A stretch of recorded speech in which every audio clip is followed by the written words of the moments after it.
इस पर भगवान कहते हैं, यावानर्थ उदपाने सर्वतः संप्लुतोदके तावान् सर्वेषु वेदेषु ब्राह्मणस्य विजानतः।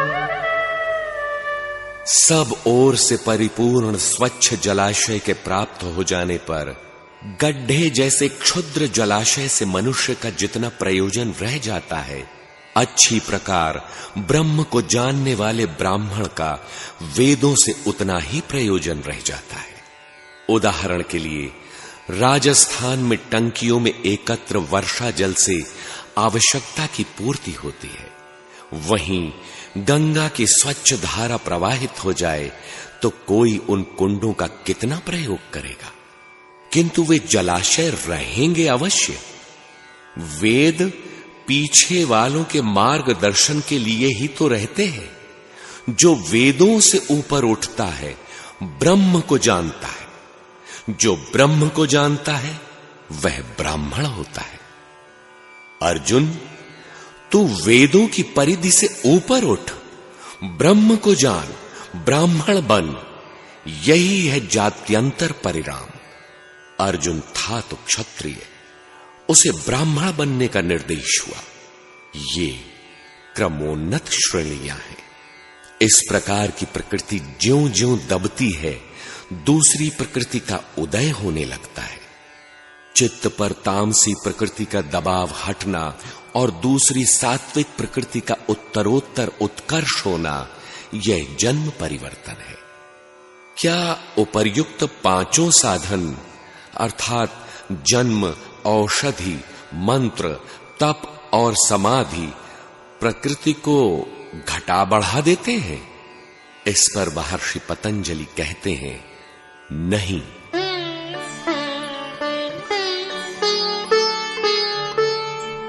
निमित्तं प्रयोजकं प्रकृतीनां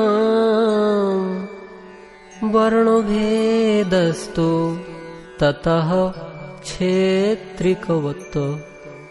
निमित्त में औषधि, मंत्र, तप, समाधि इत्यादि प्रकृतियों के नियामक या संचालक नहीं है। ये निमित्त ऐसे ही हैं जैसे क्षेत्रपाल किसान वर्ण भेद, आवरण का भेदन कर देता है। किसान खेत की सिंचाई करता है, नाली में कहीं रुकावट है, वह उस अवरोध को दूर कर देता है, पानी तो स्वतः चला आता है।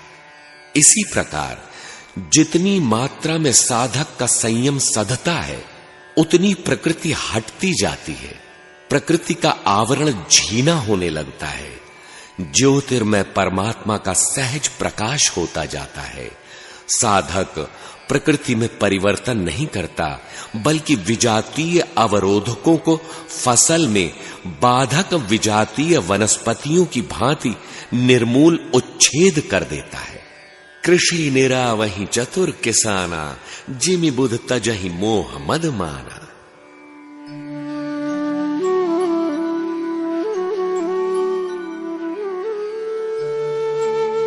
निर्माण चित्तान अस्मिता मात्रात्। चित्त का एक प्रकार से दूसरे प्रकार में नियुक्त होना निर्मित चित्त है। निर्मित चित्त अस्मिता मात्रात्, अस्मिता तक ही है। आत्मा और वृत्तियों का मिश्रण अस्मिता है।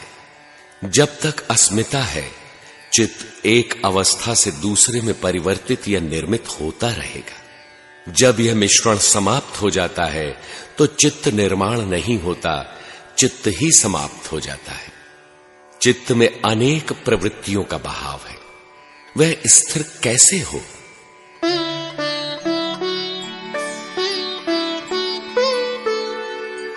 प्रवृत्ति भेदे प्रयोजकम चित्तमेकम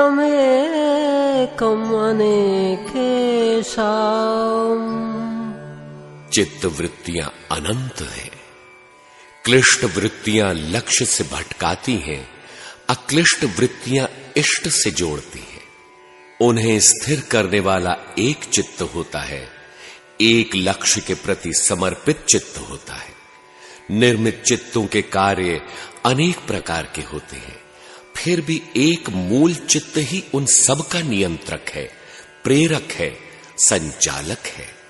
साधना में शनैः शनैः उत्कर्ष करने वाले चित्त नष्ट हो सकते हैं, किंतु ध्यान में समाहित चित्त नष्ट नहीं होता। इस पर प्रकाश डालते हैं। तत्र ध्यानजम् अनाशयम्, एक चित्त जो सभी प्रवृत्तियों को भेद कर इष्ट से जोड़ता, उसमें नियुक्त करता है, उसमें भी ध्यान जनित चित्त अनाशयम, वासना और संस्कारों से रहित होता है, वह कभी नष्ट नहीं होता। पूज्य गुरुदेव महाराज जी कहते थे, हम नष्ट होना भी चाहें तो भगवान हमें नष्ट होने ही नहीं देंगे। संपूर्ण साधन सिमटकर ध्यान में परिवर्तित हो जाने पर अनाशय हो जाता है। प्रकृति में ऐसा कुछ भी नहीं जो उसे नष्ट कर दे। माया में ऐसा कोई उपद्रव नहीं जो उसे मिटा दे। ऐसे खतरे गुरु महाराज जी के समक्ष बार बार आए, किंतु भगवान ने संभाल लिया। अर्थात इस अवस्था वाला योगी कर्म संस्कारों से निर्विघ्न होता है। अब ध्यान के पश्चात की योग स्थिति पर प्रकाश डालते हैं। कर्मा शुक्ला कृष्णम योगिनस्त्रिविधमितरेषाम्, ध्यान के पश्चात जो प्राप्ति वाला योगी है, उसके लक्षण बताते हुए महर्षि कहते हैं कि योगी के कर्म अशुक्ल और अकृष्ण होते हैं। अन्य सबके कर्म 3 प्रकार के होते हैं। योगी के कर्म करने के न शुभ परिणाम निकलते हैं, न अशुभ संस्कार बनते हैं। भगवान श्री कृष्ण गीता में कहते हैं, जो आत्म तृप्त है, आत्म स्थित है, जिसका योग पूर्ण है, उस पुरुष को कर्म करने से न कोई लाभ है और न कर्म छोड़ देने से कोई क्षति, क्योंकि अब उसे कोई प्राप्त होने योग्य वस्तु अप्राप्त नहीं है, तो पुकारेगा किसको? नहीं उसके पीछे कोई विकार है, तो काटेगा किसे? गीता में ही भगवान श्री कृष्ण कहते हैं, चातुर्वर्ण्यम मया सृष्टम, 4 वर्णों की रचना मैंने की। तस्य कर्तारमपि माम विद्धय कर्तारमव्ययम्, उसके कर्ता मुझ अव्यय आत्मा को अकर्ता ही जान। कर्म मुझे लिपायमान नहीं करते, क्योंकि कर्म के फल में मेरी स्पृहा नहीं है। इस नियत कर्म का फल परमात्मा है और वह मुझसे विलग नहीं है। आगे कुछ नहीं तो इच्छा किसकी होगी? यही महर्षि पतंजलि भी कहते हैं कि योगी के कर्म अशुक्ल और अकृष्ण होते हैं। उनके कर्म का न शुभ परिणाम होता है न अशुभ। योग पथ वृत्तियों के संयम का है। कोई भी साधक जो भगवान के निर्देशन में है, वह इस पथ को प्राप्त कर सकता है।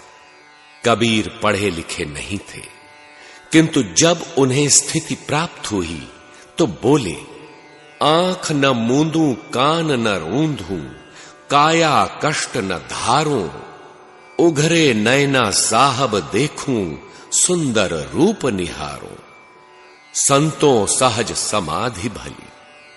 अन्य लोगों के कर्म 3 प्रकार के होते, गीता में भी है। अनिष्टमिष्टं मिश्रञ्च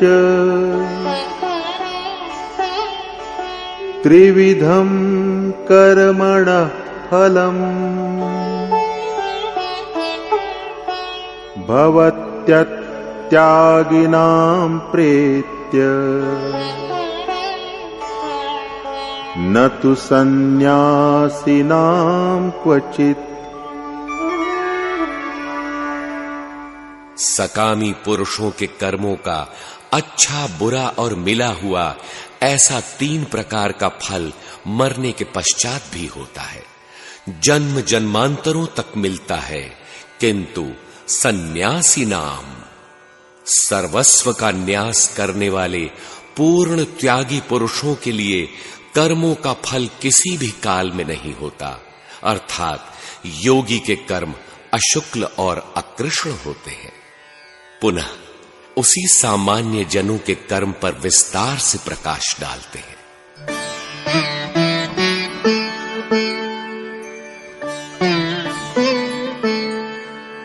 ततस्तद्विपाखानो गुणानाम् एवाभिव्यक्तिर्वासनानाम्।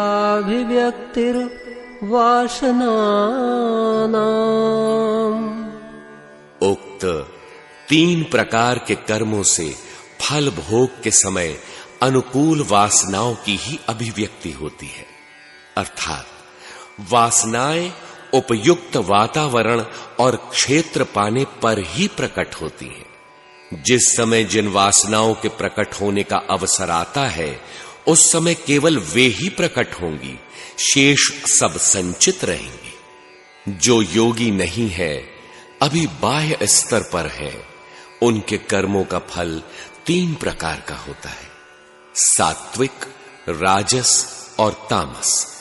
यही है शुक्ल, कृष्ण और मिश्रित फल। वे भोग अवश्य मिलते हैं, उनमें कोई बाधा ही नहीं है, क्योंकि